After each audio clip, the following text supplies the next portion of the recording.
पाली नील की आरती उतारती है, उसके पैर धोती है, तिलक करती है और फिर अंदर चलने के लिए स्वागत करती है। तेजू जूही को फ़ोन लगा रही है, लेकिन जूही का फ़ोन बार बार स्विच ऑफ हो रहा है। तेजू परेशान है कि उसका फ़ोन स्विच ऑफ क्यों आ रहा है। तभी अजोबा, आजी, सभी लोग, लक्ष्मी वगैरह सब अंदर कमरे में आते हैं। अजोबा को बहुत पसीना आ रहा है। तेजू पूछती है, अजोबा आपको इतना पसीना क्यों आ रहा है। अजोबा बताते हैं, जूही अभी तक नहीं मिली, हम लोग ये नाटक कब तक रखेंगे। अब तो लोग सतीश के बारे में पूछ रहे हैं और किसको क्या जवाब दें। लक्ष्मी, बाबा अब ये सोचना है कि आगे क्या करें। और अजोबा की तबीयत ख़राब होने लगती है। फिर तेजू अजोबा को दवाई ला के देती है और उन्हें खिलाती है। उनकी रिश्तेदार एक महिला आती है और कमरे में सबको देख के कहती है, आप सब लोग यहाँ क्या कर रहे हो। और उधर पंडित जी पूजन का सामान मंगवा रहे हैं। तेजू पूजा का सामान उठा के उन्हें देती है। तेजू उनसे कहती है, वो अजोबा की तबीयत ख़राब हो गई थी, उनका बीपी हाई हो गया था, बस उन्हें दवाई दे रहे थे, बस हम आ ही रहे हैं, आप चलिए ना। सब लोग बहुत परेशान हैं और सोच रहे हैं क्या करें क्या ना करें। तभी आजी कहती हैं, एक रास्ता है, जब तक जूही नहीं आती तब तक तीनों लड़कियों में से किसी एक को दुल्हन का जोड़ा पहना के बैठा देंगे, किसी को पता नहीं चलेगा। मुक्ता नहीं आई, ये तो गलत होगा, ये तो धोखा होगा। तभी अजोबा कहते हैं, मुक्ता बेटा तू ठीक कह रही है, ये धोखा ही है, लेकिन सोनाली भी ठीक कह रही है, हम लोग वाकई बहुत मजबूर हैं। कभी कभी इंसान ऐसे हालात में पहुंच जाता है, उसे अच्छे बुरे का कुछ समझ में नहीं आता है।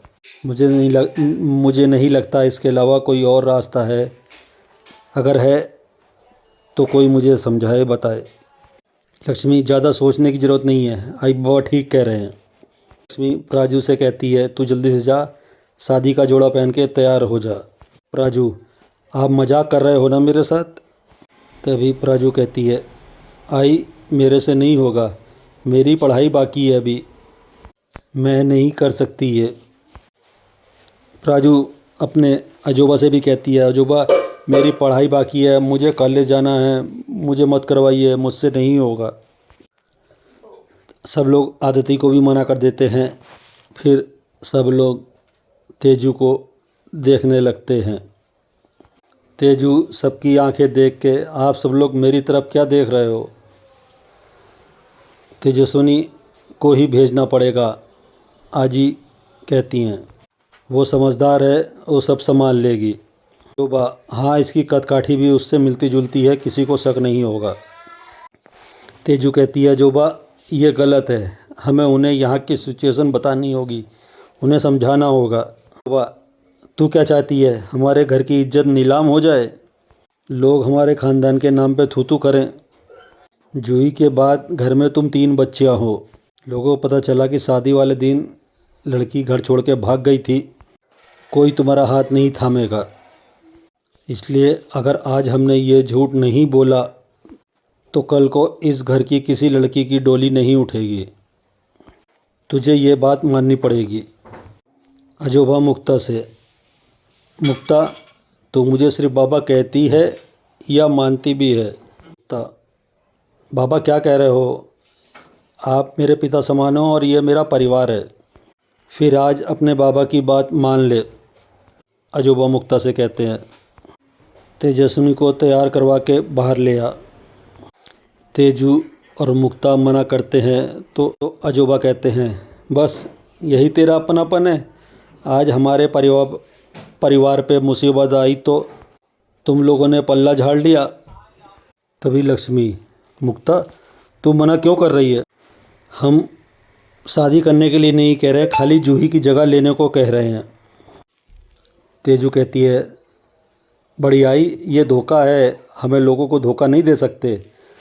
तो आजी कहती हैं, कई बार लोगों को वो काम करने पड़ते हैं जो नहीं चाहते हैं, जैसे तुम्हारे अजोबा और काका नहीं चाहते थे, फिर भी रखा है तुम लोगों को इन्होंने। घर में पनाह दी है ना। तेजू कहती है कि अगर जूही नहीं मिली तब क्या होगा। तो अजूबा कहते हैं, बेटा जब कोई रास्ता ना दिखाई दे तो जो रास्ता दिखाई देता है उसी पे चलते रहना चाहिए।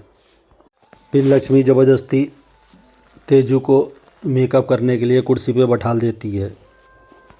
आदिति और प्राजू तेजू को तैयार कर रहे हैं।